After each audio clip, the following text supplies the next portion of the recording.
चला तर मग आमच्या इकडे मस्त फोननेच चेस केले रात्री. तर काय ते सांगते. तर त्याआधी मस्त असं खिडकी ओपन करून सकाळच्या वातावरणाचा आनंद घेतच असते. मस्त टिफिनला चपाती भाजी होती. पिल्लू नेहमीप्रमाणे उचलूनच घे म्हणत होतं. त्याला सोडून आले, घरी आले, फ्रेश वगैरे झाली, सगळी कामे आवरली. त्यानंतर आलं पार्सल. पण दम कुठे निघतोय काय हे मला आठवतच नव्हतं, कारण बऱ्याच दिवस झालं तो ऑर्डर करून. त्यानंतर फायनली हे पार्सल खोलायला मला बराच वेळ गेला. इतकी सारी पॅकिंग केली होती. काय आला मला पण तुमच्यासारखाच प्रश्न पडला होता.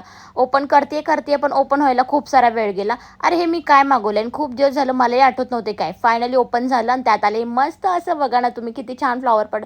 तर मी ते मागवलं होतं मेशोवरून. याचं तुम्हाला लिंक पाहिजे असेल तर नक्कीच देते.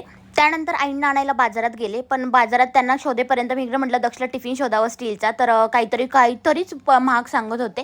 त्यानंतर ऑनलाईन प्राईस बघितली याच टिफिनची, बरा स्वस्त पडली. येता येतं मस्त लिचीचे केळी घेतले, पिल्लूसाठी फ्रूट्स घेतले. नखरे बघा, गाडीवर त्याला ट्रिप पाहिजेलच असते.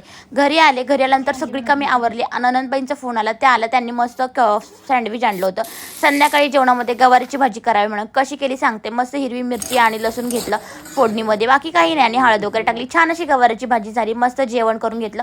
आणि त्यात होती आज कोजागिरी पौर्णिमा. म्हटलं चला, चंद्र तर काय बघायला नाही भेटणार, पण दूध आटवून आपण पिऊ शकतो. तर दूध आटवलं आणि ह्यांची गंमत बघा आता. 12 वाजलेत. Cheers. फोनच राहू दे. Cheers. बंद पड